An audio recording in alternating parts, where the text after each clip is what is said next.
People would go to my parents and say, why are you making her play this? Go sign her up for sports that girls play. And my parents said, go talk to her. She's pulling us out of bed at 6 a.m. My name is Kendall Coyne Schofield. I'm from Palos Heights, Illinois, and I'm a professional hockey player. Well over 30 years ago, a lot of the girls that were in the rink were doing one of two things. One, what I was doing, watching their brother play, or two, figure skating. And so when I told my parents I want to play, they got me figure skates. And after a week in figure skates, they got me hockey skates and haven't looked back since. Jesus has known me since I was in diapers. I was the good one, the one not destroying the rink. No joking. A lot of the obstacles was just, the lack of infrastructure and support for girls hockey. There were times and times again where you'd walk into a rink and they'd be like, oh, you can change in the bathroom or you can change in the storage closet. It's still an issue today where there's so many, rinks where girls walk into and, they're like, oh, there's no girls' locker room, or you can go change in the bathroom and sit on the toilet and tie your skates. It makes you feel excluded in a way that some kids may turn around and say, I don't want to go there anymore.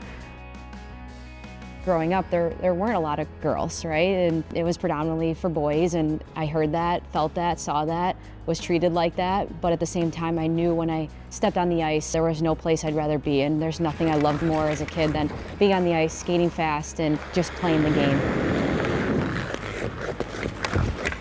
I remember meeting my sheroes after the Olympic Games, and then that was the moment where I was like, oh, okay, so I don't want to play in the NHL.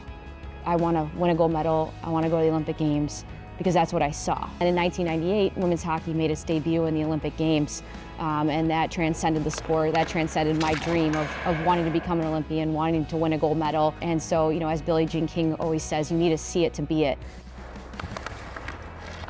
In 2010, I met Billie Jean King for the first time, and it just dawned on me, I was coincidentally going through the recruiting process at that same time. And I'm like, she's the reason I have this opportunity, that I'm getting these phone calls. Thankfully, I had the opportunity to get a scholarship, but then you take a step back and you're like, how did this happen? Who created this? And then fast forward now, 15 plus years later, it's the same person who made the dream a reality to be a professional hockey player and get treated like one, to get paid like one, to get benefits like one. I think the greatest opportunities a lot of women have had, not just in sport, but in society, a lot of it stems back to Billie Jean King. The moment I found out I was going to the Olympics for the first time was shortly before our holiday break in December of 2013. So I just remember going home for that holiday season, just being so excited to tell my family that I made the team, knowing how hard, not just that, I worked, that my parents worked, my siblings, the sacrifice, my mom giving up her career so we could pursue ours. And, my parents did everything and anything that you can imagine and more to allow the four of us to achieve our dreams. So I think it was a full circle moment in the sense that we made it. It wasn't that I made it, we made it, because it took all of us. The moment it hits you for the first time that you're at the Olympic Games and you really feel it is when you go through processing. You get 3 suitcases of clothes and they're all wait, I don't want to wear them, I just want to stare at them.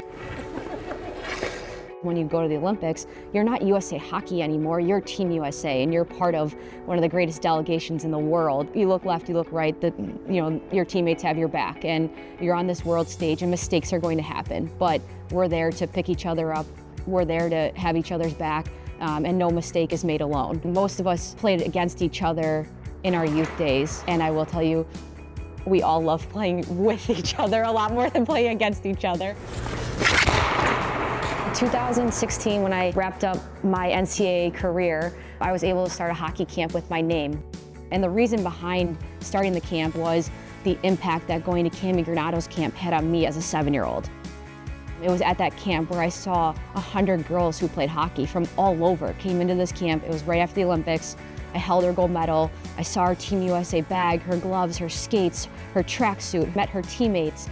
It made such an indelible impact on me at a moment in my life when I needed it so much. Because at that point, it was boys, boys, boys, boys, boys. Girls don't play this. And I walked in there, I'm like, girls play this and girls rule this. This whole rink, 100+ girls in the rink, it was incredible. And so it was just it was such an impactful moment for me that I wanted to be able to give it back to the next generation. Last year, I had the 6 to 10-year-old group, and there's 55 of them. I was talking to them, and I said, do you guys know what the PWHL is? And they literally look at me and go, duh. And I was like, oh. I remember one girl saying, me and another girl play boys hockey, so we don't have other girls on our team, so we decided to become pen pals, and we're the girl on each other's team so that we know we have each other. And one girl's in Rockford, Illinois, and the other girl's in Alaska, and they've become pen pals. That's why I do the camp. It's not the X's and O's. Yes, that stuff helps and that stuff's important, but it's bringing a room of girls together.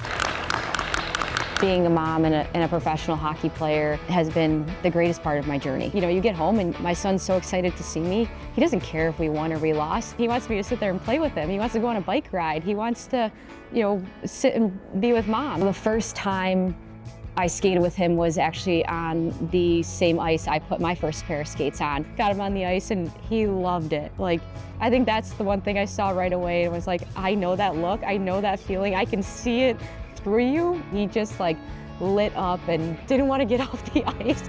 I remember when I announced my pregnancy, there were so many people that were congratulating me on a great career. And it was almost instantaneous that because I'm having a child and I'm going to go through childbirth, that my career is over. I didn't make a retirement announcement along with my pregnancy announcement, but I think for women who are carrying a child, at times that's the end of the road. And I think for me, it was, hearing all those things where I was like, well, this is the very beginning. There's a perception that becoming a mom takes away from becoming a pro hockey player. And I think you can do both, and you can be great at both. I've felt that, I've seen it, I've felt it in my play. And I think becoming a mom has made me a better hockey player. A piece of advice I would give to young girls wanting to get into sport or into hockey specifically is to have fun and to believe in yourself. I think it's my love for the game that has allowed me to get to the level that I'm at today. That's what's so special about sport, is it prepares you for life. Whether it's hard work, communication, it's a commitment. I always say to myself, there's 2 things I can control every day, and it's my work ethic and my attitude. And I think I've learned that through sport.